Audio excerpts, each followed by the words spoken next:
Hi, and welcome to another one of my guitar lessons. We're continuing a series on the guitars heard behind the chess recordings of Little Walter. And we've already talked a little bit about bass rhythms and chords, ninth chords, seventh chords, other chords, chord progressions.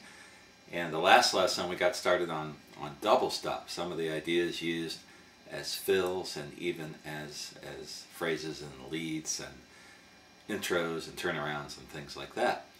And we focused in the last lesson on double stops played on the second and third strings. And now we're going to take a look at just a few of the other kinds of double stops you hear on Little Walter's recordings. As far as who's playing it, Robert Lockwood, Luther Tucker, whoever else played on Little Walter's stuff, don't know for sure, but what we're more interested in is the actual parts.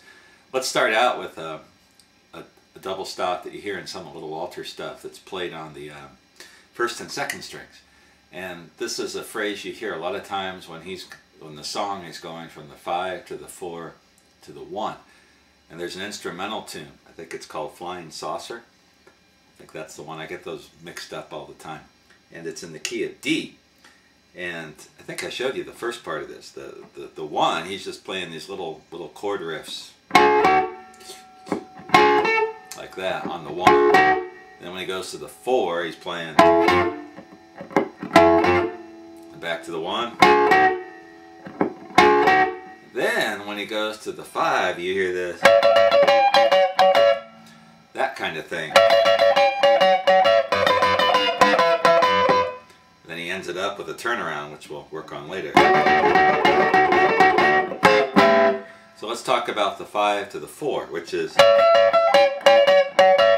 This is a phrase that I've first heard in acoustic playing at Blind Lemon Jefferson. He uses this kind of position, songs like Matchbox Blues. And no doubt these electric bluesmen picked up on this stuff. So here's my D chord. This is my first position, D. So I've got my first finger at the 10th fret. And so just logically, this would be my second position bar chord is a G. And then I move it up 2 frets, that becomes an A. So out of that position, I just take my fingers, put my first finger on the 12th fret of the first string, my ring finger on the 14th fret of the second string, and you get this. And that is an A. So all he's doing here, and I'm pretty sure the way they're doing this is taking the first finger and instead of the ring finger, using the second finger. And you'll see why I do that here in a second. And then he's playing, and then using the pinky to go to the 15th fret of the first string. All the while you're picking both the second and first strings. The double stop.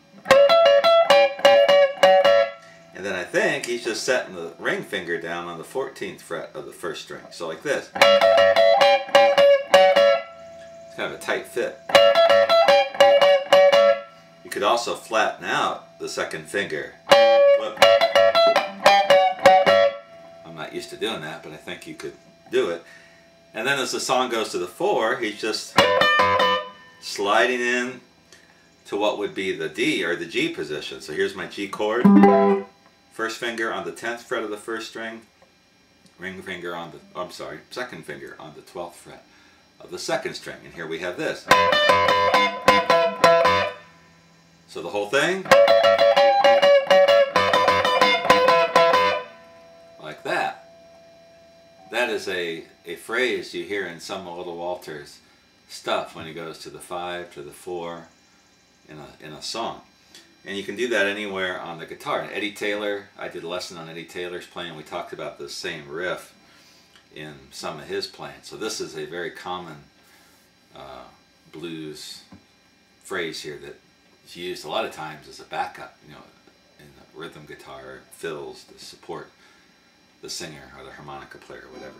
So again, just something like this.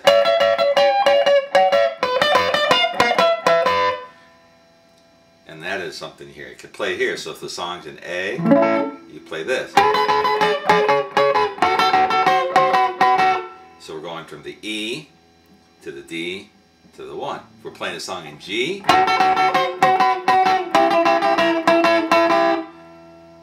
going from the D to the C, just like that. So there's one double stop. Now what I'm expecting you to do, if you really want to get into this stuff, is listen to the Little Walter recordings and see if you can listen and hear and identify these different phrases that I'm showing you.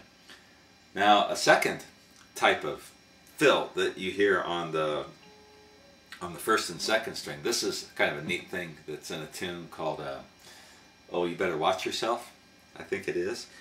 And if I remember right, he's playing in the key of G. Probably got a capo on there, but I'm going to show you this without the capo because I need to go find my capo. But anyway, you hear something like this. He plays this descending, ascending double stop thing. Something like that, which he uses as a fill. So if I'm playing in the key of G, I start it on the 10th fret with my first finger on the first string of the 10th fret, my ring finger on the 12th fret of the second string. And so, got that. And then we're just moving it down. So, with my first finger at the 10th fret, 9th fret, 8th fret, and then we go to this figure, which is really a part of a G. So if you made your G chord like this, with the D shape, that's really where this lick comes from. I'm just keeping my second, actually in this case I'll be using my first finger on the 7th fret of the first string, and my second finger on the 8th fret of the second string. And so the whole thing, something like that. So if you're playing a song and you go to the 4, go back to the 1, and then you go to the 5, there's an example of how you could work that phrase in. So again, it's movable. You can put it anywhere, most anywhere on the neck. So if you're playing in the key of F, which a lot of Little Walter stuff is, you'd start here, the F position. Here's my F chord, second position bar chord, my first finger on the 8th fret of the first string, my ring finger on the 10th fret of the second string. Something like that. And you can mix it up and pick it differently and get all kinds of different sounds out of it. So there's another example of a fill type lick that you could play using a double stop on the first and second strings. Now another kind of neat little double stop that you hear on a couple of Little Walters things is what I call a honky tonk lick, the Great Instrumental Honky Tonk by Bill Doggett. I'll do a lesson with some of Billy Butler's licks and ideas here a little bit later. He was Bill Doggett's guitar player. There's a tune called Shake Dancer where Little Walter is playing, in, let's say in the key of E. I think it's an F with the capo. We'll just do it in E. And when he goes from the 5 to the 4, he does this honky tonk type lick.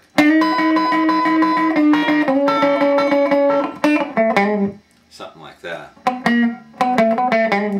So what I'm doing is just taking the bar chord. That would be a B chord, which is my 5, and I'm just taking the first and third strings. My first finger is on the 7th fret of the first string. My second finger is on the 8th fret of the third string, and I'm just picking first, third, first, third. And then I do this, I go down to they're just passing from the 5 to the 4, which is the A. So like this. Then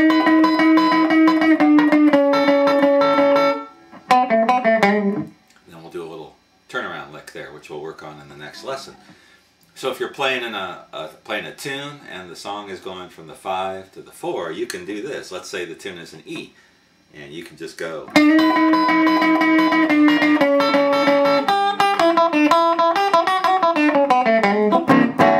Or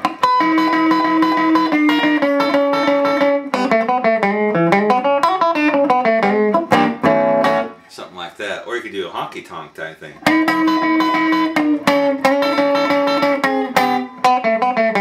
You can use that lick in all kinds of different ways. It's a very simple idea.